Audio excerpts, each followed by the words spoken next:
پڑھ رہے ہیں تذکرہ منافقین کے بارے میں۔ یہ جو منافق ہیں یہ کافروں سے زیادہ سخت ہوتے ہیں، کافروں سے زیادہ سخت، اور جہنم میں سب سے عذاب انہی لوگوں کو زیادہ دیا جائے گا، کیونکہ کافر تو کافر ہی ہیں، وہ تو ہر کسی کو معلوم ہے۔ منافق جو ہیں یہ زیادہ دھوکے باز ہوتے ہیں، اس کے ساتھ انہیں کی پہچان نہیں ہے۔ بلکہ ہم پڑھ رہے ہیں کہ عذاب العلیم ان کے لیے آفل دوم، بہت بڑا دردناک عذاب ہوگا،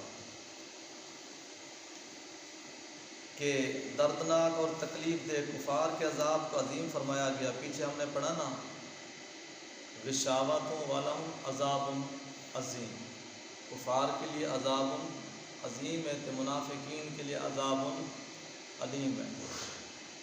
منافقوں کے عذاب کو علیم اس لیے کہا گیا بمقابلہ کفار کے کہ ان کے عذاب کو زیادہ تکلیف ہوگی، کیونکہ کافروں نے ایمان کی لذت بالکل نہ چکھی تھی، ان کے اندر تو ایمان آیا ہی نہیں نہ جناب۔ ان کم بدبختوں نے ایمان کی لذت چکھ کر، عبادت کے ساتھ اربا معاذ اللہ، ہمیشہ یہ جملہ عرض کرتے رہتے ہیں، یہ کسی کی تنقید نہیں ہوتی ہے، صرف آپ کی اصلاح کی خاطر ہم باتیں عرض کرتے ہیں۔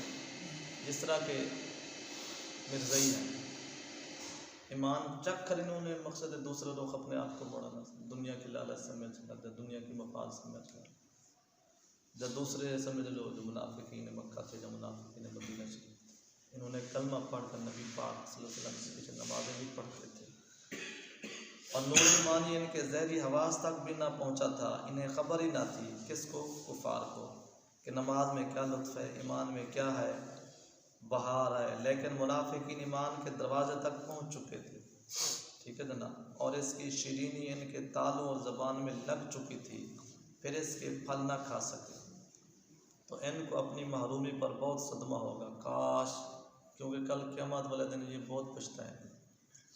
جیسے کہ ایک شخص نے عمدہ میووں کا مزہ چکھا ہی نہیں، دوسرے نے چکھا تھا مگر آپ اس کو میسر نہیں، ٹھیک ہے جناب، تو یقیناً نہ ملنے کی حسرت زیادہ ہو انہی کو ہوگی جو بندہ چکھ چکے۔ کوئی فروٹ کی مثال لے لیں، کوئی گوشت کی مثال لے لیں، کسی ڈنر وغیرہ۔ تفسیر عزیز، نیز کھلے کافروں کو تو صرف دوزخ کا عذاب ہی ہوگا، منافقین کو عذاب بھی اور تانے بھی، جس طرح بندہ کسی کو ڈانٹ کرتا ہے نا، اس کو ساتھ ساتھ گالی بھی دیتے ہیں، اس کو آر بھی دلاتا ہے اور اس کو سزا بھی دیتا ہے، کیا ہے صرف اس کو سزا ہی ملتی رہتی ہے، گالی وغیرہ نہیں ہوتی۔ نیز چونکہ انہوں نے جھوٹ بھی بولا تھا، اس لیے ان کو جہنم کے سب سے نیچے طبقے میں، کس نے جھوٹ بولا تھا؟ منافق نے۔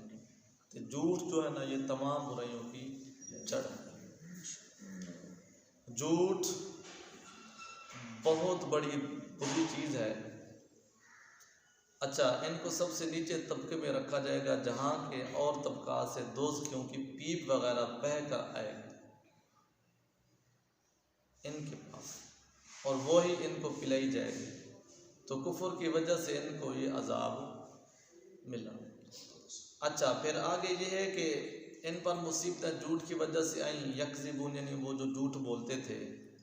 پھر جھوٹ کی کئی قسمیں ہیں، جھوٹ کی کئی قسمیں ہیں۔ ایک ہوتا ہے قول میں جھوٹ، وہ اس طرح کے خلاف واقعہ خبر دے، مطلب واقعہ کچھ اور ہو، وہ بتانے والا کچھ اور ہوتا ہے، یہ اس کو کہتے ہیں قول، قول مطلب کہنا، بات۔ دوسرا ہوتا ہے فعل کا جھوٹ، کرنا کچھ اور دکھانا کچھ اور، یہ ہوتا ہے یعنی پریکٹیکل۔ وہ اس طرح کے عمل قول کے خلاف ہو جائے، یوں سمجھیں کہ زبان پر اس کو کوئی رٹ ہو، میں نمازی ہوں، میں نمازی ہوں، تو نماز پڑھتا بالکل نہ ہو، میں حاجی ہوں، میں حاجی ہوں، اس نے حج بالکل نہ کیا ہو، یعنی کہ کچھ اور کرے کچھ اور۔ تیسرا جھوٹ ہے عقیدے میں جھوٹ، وہ اس طرح کے غلط عقائد اختیار کرے، مثلا خالق تو ایک ہے لیکن کسی کا عقیدہ یہ ہے کہ خالق چند ہے۔ اب ذہن میں رکھیے گا، ایک ہوتا ہے قولی جھوٹ یعنی زبان بات چیت سے، ایک ہوتا ہے فعلی پریکٹیکلی کر کے دکھانا کرنا، ایک ہوتا ہے نظریاتی عقائد کے طور پر، تین جھوٹ۔ اچھا، تو یہ عقیدے کا جھوٹ ہوا، ہر جھوٹ برا ہے۔ جو منافقین تھے آپ سمجھیں کہ بھی یہ کیوں سخت عذاب کے مستحق ہوئے ہیں، ان کے اندر تینوں جھوٹ پائے جاتے تھے، قول کا بھی، فعل کا بھی اور عقیدے کا بھی۔ ٹھیک ہے جناب؟ اچھا، لیکن ہاں پھر یہ نقطہ ہمیشہ ذہن میں رکھیں، لیکن عقیدے کا جھوٹ سخت برا ہے۔ عقیدے کا بھلا وہ کیسے آپ سمجھیں گے؟ ایک بندہ ہے، روٹی کھائی ہے یا نہیں کھائی، روٹی کے بارے میں ایک ذاتیات کا جھوٹ ہے، روٹی نہیں کہ اس نے کہا میں نے کھا لی، ٹھیک ہے نا؟ یہ ہو گیا اس کا فعلی جھوٹ۔ قولی جھوٹ، کسی نے آپ کو میسج دیا، بلکہ کسی کو کسی نے میسج دیا، اس نے جا کے آگے جا نہ دیا، یا دیا تو توڑ موڑ کے دے، یہ ہو گیا قولی جھوٹ۔ عقیدے کا جھوٹ سخت کیوں ہے؟ وہ یہ ہے کہ کوئی بندہ کہے معاذ اللہ ثم معاذ اللہ اربع معاذ اللہ نبی کی ذات کے بارے میں کہ وہ ایسے آئے تھے، یا ملائکہ کے بارے میں، یا کتابہ کے بارے میں، اس لیے یہ کیونکہ یہ ایمانیات کا جھوٹ ہے، اس میں انسان کے فلاح کا دار و مدار۔ اور یہ منافق ہر طرح جھوٹے تھے۔ اس آیات سے معلوم ہوا کہ جھوٹ بدترین گناہ ہے اور فحش عیب ہے، بلکہ ہزارہا گناہوں کی جڑ ہے۔ نبی پاک صلی اللہ علیہ وسلم کا فرمان مبارک بھی یہی ہے کہ جھوٹ تمام برائیوں کی جڑ ہے، اور یہ سب سے بھیڑا برا راستہ ہے جو جہنم کی طرف لے جاتا ہے۔ اس لیے علماء فرماتے ہیں جھوٹ بولنے کے لیے اور کئی جھوٹ بولنے پڑتے ہیں، بلکہ جھوٹ کو چھپانے کے لیے۔ اگر کوئی شخص جھوٹ نہ بولنے کا عہد کرے تو انشاءاللہ بہت سے گناہوں سے بچ جائے گا، بلکہ یوں سمجھو کہ تمام گناہوں سے بچ جائے گا۔ یار سیدھی سی بات ہے، جھوٹ بولنے کے پر آپ دیکھیں، ذہن میں رکھیں، اللہ تعالیٰ نے لعنت فرمائی ہے کفار پر یا منافقوں پر۔ اس کے علاوہ اگر مومن پر جھوٹی لعنت فرمائے تو صرف کذابوں پر فرمائی ہے۔ وہ مومن مسلم جھوٹ ہے تو اللہ تعالیٰ کے اس پر کیا ہے؟ لعنت ہے۔ قرآن پاک فرماتا ہے لعنت اللہ علی الکاذبین، لعنت ہے جھوٹ بندہ بولے کیوں؟ آپ سے یا کسی سے کوئی آگے لوگ امداد لیتا ہے، مجھے ایمرجنسی یا دستی 5000 دے دو، دیکھیں نا آپ کے پاس پیسے ہیں، اس کو کہہ دو یار پیسے ہیں لیکن مجھے ضرور۔ ایک مثال عرض کر رہا ہوں، جھوٹ بولنے کی ضرورت کیا؟ اگر 5 کی گنجائش نہیں، اس کو 1000 دیتے، پھر بھی یہ نہ بولو کہ میرے پاس صرف گنجائش ہی اتنی تھی، ان کو بولو جھوٹ نہ ہو، میرے پاس ہیں اتنے لیکن نہ میرے گنجائش دینے کی اتنی ہے، باقی مجھے اپنی ذاتی۔ یہ ہر طرح کی اس طرح مثال ہے، کہیں جانا ہے، کوئی بڑے پنچایت ہے، کوئی فیصلہ ہے، کوئی گواہی ہے، ٹھیک ہے نا جناب، جھوٹ نہ ہو۔ یہ جملہ آپ کے لیے بہت ایک انوکھا ہو، میں اپنے دوستوں کا ہمیشہ عرض کرتا رہتا ہوں، ہم فرشتے تو ولی تو نہیں ہیں، لیکن یہ بات میں آپ کو دعوے سے عرض کر سکتا ہوں، جو لوگ گھنٹے میں ان گنت جھوٹ بولتے ہیں تو ہم اللہ اس کے رسول پاک صلی اللہ علیہ وسلم کی توفیق اور مہربانی سے سال میں بھی وہ بھی اس طرح کے جھوٹ اس کے آگے قسمیں آ رہی ہیں 3 یا 4، وہ بھی 3 یا 4 ابھی بلکہ اس کی قسمیں آتی ہیں، وہی قسموں میں سے شاید ہماری زبان سے 3 یا 4 جھوٹ نکلتے ہیں، جہاں لوگوں کے گھنٹوں میں بے شمار جھوٹ نکلتے ہیں۔ آپ کے لیے بات بہت بڑی مشکل سمجھنے کے لیے ہے۔ ایک وقت تھا، ایک زمانہ تھا، ہو جاتے تھے آگے پیچھے، جب سے مرے شریف کی شہادت ہو یہ قدرتی طور پر نفرت آ گئی، قدرتی طور پر۔ گناہ سے وہی بچ سکتے جس کو قدرتی طور پر نفرت آ گئی۔ خطبہ جاتے ہیں کیونکہ انتظامیہ اپنے آپ کو خدا سمجھ لیتی ہے نا، وہ پھر بیچارے خطیبوں کے لیے، اماموں کے لیے کوئی نہ کوئی جگاڑ لگانے پڑتے ہیں کہیں آنے جانے کے لیے۔ الحمدللہ اتنا ہو گیا، جب گئے ہیں، جس وقت گئے ہیں، جلدی گئے ہیں یا بدیر گئے ہیں، بات حقیقت بتا دی، اگلے کے منہ پر 12 بجے جب خوشی سے انہوں نے کہا۔ اس کے علاوہ کسی قسم کا کوئی معاملہ ہے، حالانکہ ہمارے معاملے کافی وسیع ہیں، مریدین کا بھی عملہ ہے، دوستوں کا بھی، محلے داروں کا بھی، نمازیوں کا بھی، اللہ تعالیٰ آپ کا بھلا کرے، رشتہ داروں کا بھی۔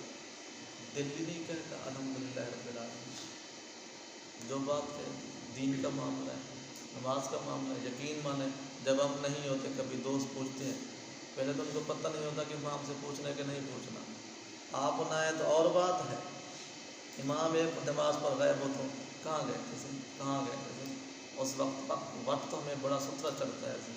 ان کو صرف یہی نظر آتا ہے کہ آپ کہاں گئے، باقی ان کو امام شافعی کی کسی چیز کی نظر نہیں آتی. لوگ کہے سکھ کی ضرورت ہے، اس بارے میں کبھی نہیں پوچھتے، پھر وقت بھی اس لیے چڑھتا ہے. بات کے باتوں سے باتیں آ جاتی ہیں.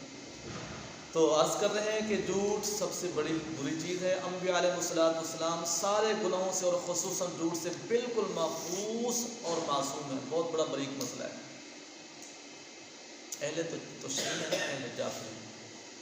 ان کا عقیدہ ہے کہ جو وہ ائمہ طاہرین حضرت مولا کائنات حضرت امام حسن، حضرت امام حسین، حضرت امام زین العابدین، حضرت امام جعفر صادق، حضرت امام باقر، حضرت امام موسیٰ کاظم، حضرت امام تقی، حضرت امام نقی، حضرت امام موسیٰ عسکری، یہ 12 ائمہ طاہرین علیہ السلام. ان کا عقیدہ یہ ہے کہ یہ معصوم ہے. ہمارے اہل سنت جو ہیں ہم کہتے ہیں معصوم صرف 2 جماعتیں ہیں. ذہن میں رکھیں، معصوم صرف 2 جماعتیں ہیں، ذات انبیاء اور ذات ملائکہ. یہ ہر طرح کے گناہوں سے کیا ہے؟ معصوم عن الخطا.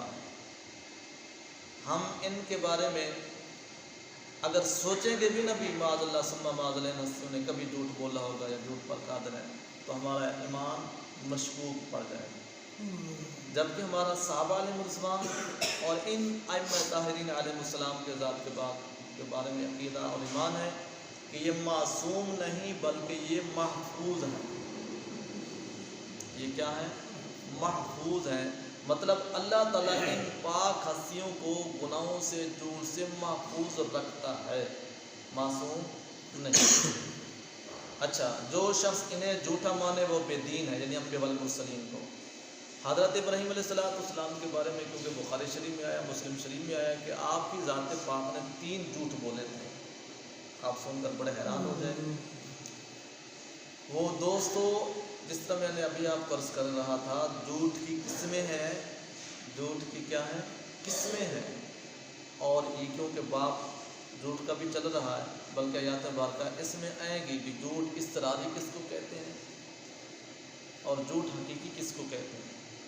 تو ابراہیم علیہ السلام کی ذات پاک نے جو 3 ارشاد فرمائے تھے، غالباً ایک اپنی ذات کے لیے تھا، 2 اللہ تعالیٰ کی رضا کے لیے.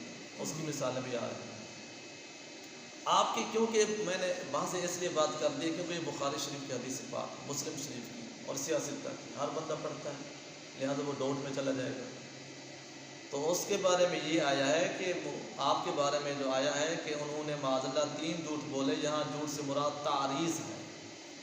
اس کا نام شریعت کیا کہتی ہے؟ تعریض. زمرے جھوٹ میں آتا ہے. تعریض کی وضاحت سمجھے بھلا کیسے. ذو معنی کلام بولنا، یعنی ایک جملہ ہو جس کے 2 معنی بنتے ہیں. ایک جملہ جس کے 2 معنی، اس کی مثال ہے. اور اس سے خلاف زہر معنی مراد لینا، اور یہ تعریض ضرورتاً جائز ہوتی ہے. یہ شرعی طور پر خدا تعالیٰ کی طرف سے، یہ خدا تعالیٰ کی طرف سے اجازت ہے، بندوں کی طرف سے نہیں.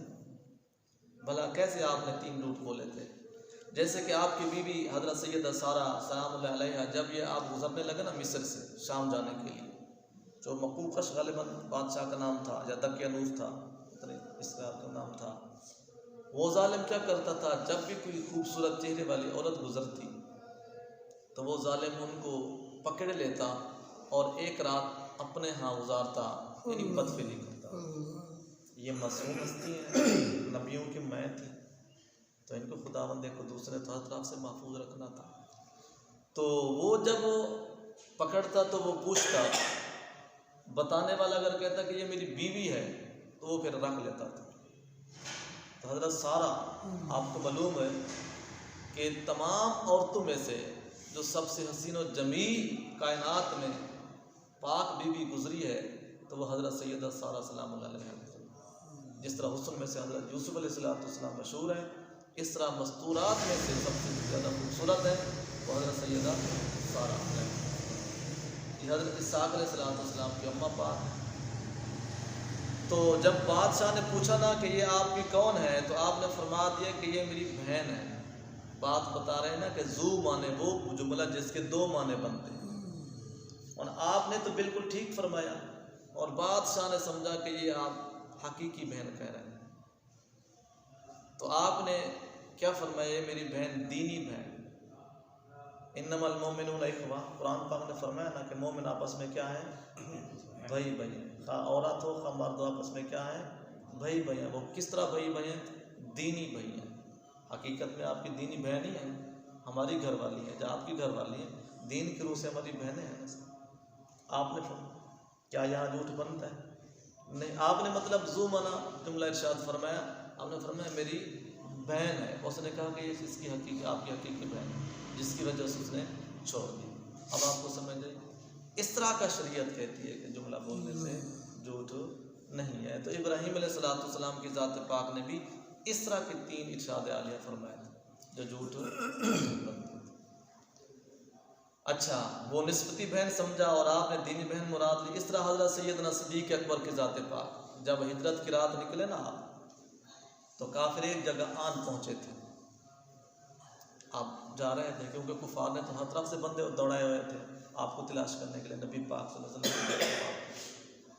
تو جب انہوں نے پا لیا تو کافروں نے پوچھا کہ یہ کون ہے؟